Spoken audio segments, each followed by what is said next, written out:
Welcome people to the Arsenal Art. Today we've got a big video in terms of transfers. Arsenal transfers, of course, obviously we've had a disappointing season off the back of that defeat against PSG, not doing well in the Premier League as well. So another season, no Premier League, no Champions League. So as Arsenal fans like me, the other night I was so fed up, man. So fed up with what's going on with this club every single season, man. I can't be bothered, bruv. I can't be bothered. But obviously I'm still locked in. You know what I mean? Like it's one of them ones at Arsenal Football Club. This is the problem. I can't escape. So I'm here. Doing another video today. And of course, first news today from the reliable Fabrizio Romano, transfer guru, whatever you want to call him. He has said Arsenal agreed deal to sign Zubimendi from Real Sociedad. Here we go. So he's given up his trademark there. Zubimendi has now verbally agreed to sign a long-term deal. So formal steps must follow soon with Arsenal to trigger €60 million clause. Zubi ready to become the first signing of the new season. So obviously Arsenal, Zubimendi, this has been a deal since January time we've heard about when Arsenal were going for another bad period. Then they were talking about, okay, don't worry guys, the Premier League looks like it's gone, but Zubimendi's coming in, and this is another step towards that. Obviously now here we go from Fabrizio. I've not seen it from anywhere else in terms of David Ornstein or anyone else associated or close to the club in terms of sources, but I think with the new changer at the top of Arsenal as well, I think Fabrizio especially is probably very well placed obviously to talk about Arsenal Football Club. And yeah, as I said, obviously reliable source. So he has given us the here we go on this. Me as a fan, how I feel about Zubimendi, I think he's going to be a good signing, but it's one of them ones again. I think, yeah, good. Like, I'm not over the moon. I'm going to be real honest with you guys. There's going to be people saying, oh my God, we've signed Zubimendi, because there's also a time where other teams wanted him, like Liverpool. He said no to them. Bayern Munich, I think, wanted him. Real Madrid have been linked with him as well. So he's had a lot of big clubs after him. And that makes you think, okay, he must be a baller. He must be someone who's going to come into our team and really help. But listen, honestly, from what I can see of Zubimendi, he's obviously coming in to replace Jorginho. He's someone who's going to keep the ball ticking over. He's someone who should, in theory, if you look at his profile, just keep the ball ticking over, keep us in control of games, and let the other midfield players shine, aka Declan Rice. I hope you upgrade to Martin Odegaard, or at least give Martin Odegaard some real competition and to help him get back into his best form. But in terms of Zubimendi, his job is just going to be there. Keep things ticking, keep things moving along, keep things nice, keep things stable. And to be honest, I don't think I can expect much more than that. And for me, that's why I'm not excited. He's not someone who's coming in today. He's going to start scoring goals for Arsenal. He's going to start making the final assist on the ball for Arsenal. He's not going to be the one breaking lines in terms of these, as I said, for the final assist, scoring goals, bringing us crazy moments. He's not a player who's going to be doing that. He's simply a player who's going to come in, do a job, keep things ticking over, and keep our midfield functioning in a similar way to what it's functioning right now. And that lets Declan Rice play more, obviously, in a pivot, more further forward, more box to box. And as I said, the other midfielder, let's just say it's Odegaard, gives him a bit more freedom to just keep doing what he's doing as well. But in terms of me being super excited, I'm going to be honest, man, I'm not gassed. I'm not gassed. There might be some people who are really excited, but I can't bring myself to be excited for this kind of signing. Although I do welcome it because of, obviously, as we said, Jorginho's leaving, Partey might leave. It's one of them ones. I don't know his future Arsenal Football Club. We need that sort of profile in the team. And yeah, he comes in, he's going to do a job. But it's a big price tag as well, 60 million, and it's a release clause. I'd imagine you pay that all up front as well. So it's a lot of money to put down on someone who simply his job is going to just be, keep it ticking, tick, tick, tick, tick, tick. Make sure everything's just going. Like, it's a lot of money to spend on someone who can just do that. But listen, maybe he'll come in and maybe he'll surprise me with something completely different. He'll show me a way of playing that I've not seen him do so far and I'm not familiar with. But yeah, listen guys, that's me on Zubimendi. As I said, we got a long video, so I don't want to make it too long on him. But he's coming to Arsenal Football Club. Here we go, 60 million euros. Be excited, Arsenal fans, as they say, man. But listen, as I said, I'm not really too excited about it. But yeah, Zubimendi, man, here we go. In another bit of news that has literally dropped right now, it says here, Arsenal have submitted their first official offer worth 75 million euros for Victor Gyokeres. Arsenal have already agreed personal terms with the players. Source here says CM Journal. I've never heard about them before. You know, I think in terms of Portuguese sources, O Globo, but I think that's Brazil. There's some sources in Portugal that I can't remember the names. When they do come up, obviously I do see them. But this one I'm not too familiar with. I'm assuming it's probably a Portuguese source or something, but I'm not familiar with them at all. But yeah, they're saying Arsenal submitting their first bid. But regardless of whether Arsenal have actually submitted their first bid for Victor Gyokeres or not, he is definitely a player that we're after. He's definitely a player we're looking at, and it's definitely a player that, according to other reports as well, saying that Andrea Berta, Arsenal's new director of football, is really interested in bringing into the club. For me, I would happily take Victor Gyokeres at the club. Like, I have no issues bringing him in. I know there's some people, we've been obsessed, obviously, even me. I love Alexander Isak, but I struggle to see, unless Newcastle don't get Champions League football, how we can really afford to get Isak. He'll cost about 150 at least to get him out. And is that really worth it when you can go sign Gyokeres probably half the price?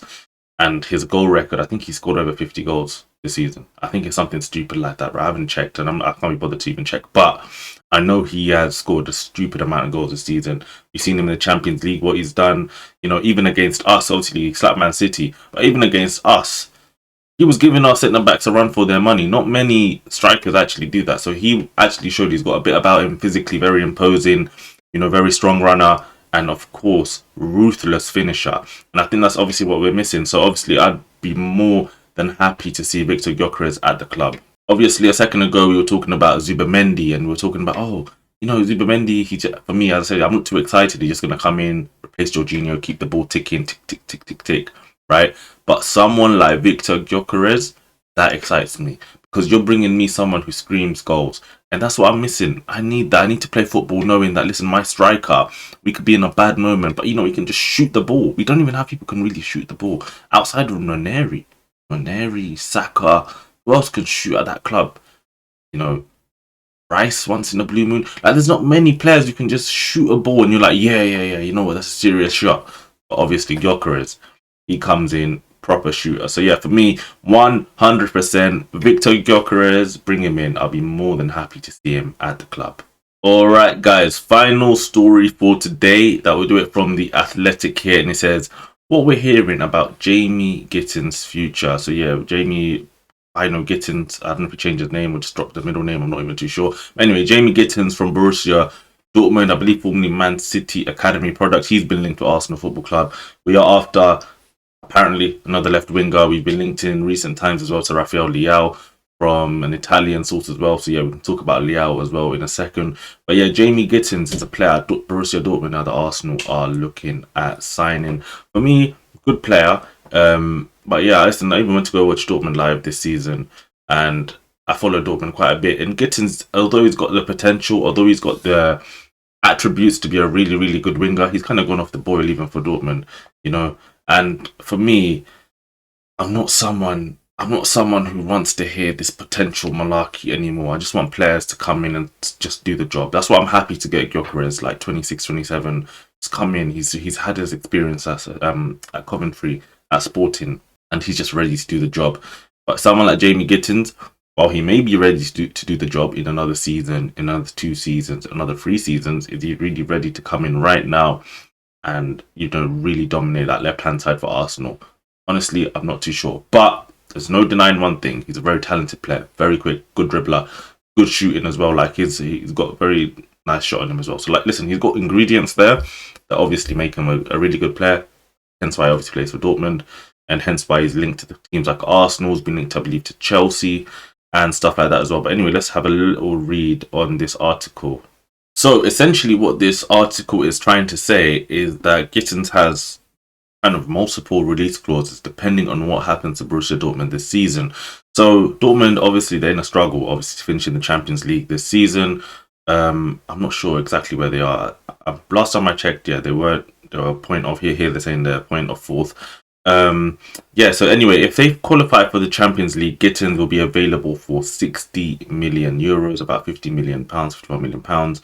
And that figure will be reduced if they, you know, qualify for Europa or Conference League. So or even if they miss out on Europe completely. So wow, there's a different figure for every situation. I don't know who's cooked that deal. I don't know why clubs even do stuff like that. Why would you just have one release clause? Doesn't matter really what happens. I don't know. But anyway, for Dortmund, they've somehow done this. And so in the worst case scenario, he'll be allowed to leave for well below 50 million euros. So at that point, if Dortmund don't get Champions League, you know, Arsenal have a situation there where, you know, there's a chance to maybe get a cut price deal and maybe becomes more worth it because you're not spending too much money on him and you can go and invest somewhere else in the team that can bring you that immediate result into the club. But yeah, Gittens, listen, 50 million, 60 million, it's a lot of money. But in this day and age, it seems like every player costs 50 million, 60 million. I don't really understand. Why is every player 50 million? See, like, there's no variety, man, in terms of the prices anymore. You got to scout, I don't know, from South America or something to go get a player 20, 30, and might get a better sort of value for money there. But obviously, a team like Arsenal's hard. Obviously, can't just go sign, you know, take gambles. Got to sign players that are going to come in now and do a job, and that's what obviously my one concern with someone like Gittens. So obviously, Chelsea are involved, as I said.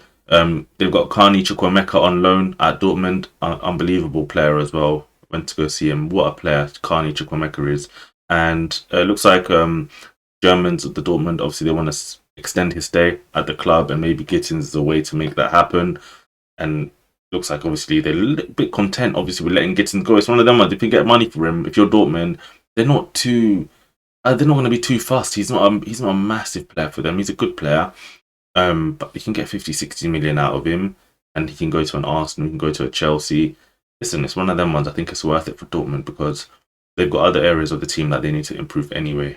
Talking about Arsenal now, it says Gittens has his backers among the Arsenal hierarchy, but reports of advanced negotiations with Dortmund over a transfer are inaccurate. If Arsenal were to follow through on their interest, it might require the departure of Gabriel Martinelli or Leandro Trossard from the club. I think that's, to be fair, I think that's fair. I don't think Martinelli is going to leave regardless.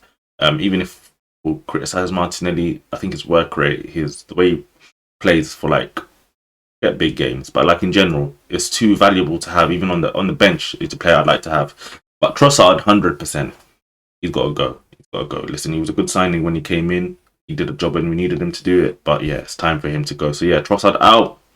Maybe Gittens in. Maybe that's something that Arsenal Football Club will do. And in that scenario, right, where Gittens is in and then Trossard is out, let's say, even though I'm not fully convinced about Gittens starting every single game, he does have Martinelli with him, right? He has Martinelli with him who can help him do a job. He can help him figure something out. So him and Martinelli can rotate, they can help each other. And from there, listen, and from there we see. From there we see. But yeah, for me, I'm not too keen on Gittens, man. I'm gonna be honest with you guys. But yeah, that's Jamie Gittens potentially coming to Arsenal, 50, 60 million. Yeah, I'm not too keen. Other option as well, as we said, Rafael Leao.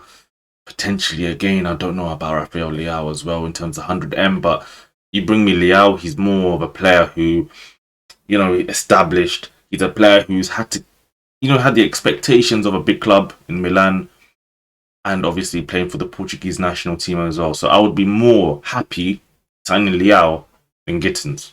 Even if I'm not like the biggest Leao fan, I would still prefer Leao to Gittens. So it's up to Arsenal to see what we do there. But Gyokeres, me, make that deal happen. And obviously Zubimendi, that looks to be a done deal. Here we go from Fabrizio Romano. But anyway, let's not make the video too long. If you've enjoyed this video, guys, make sure to hit the like and subscribe button. And I'll be back with you guys next time. Peace.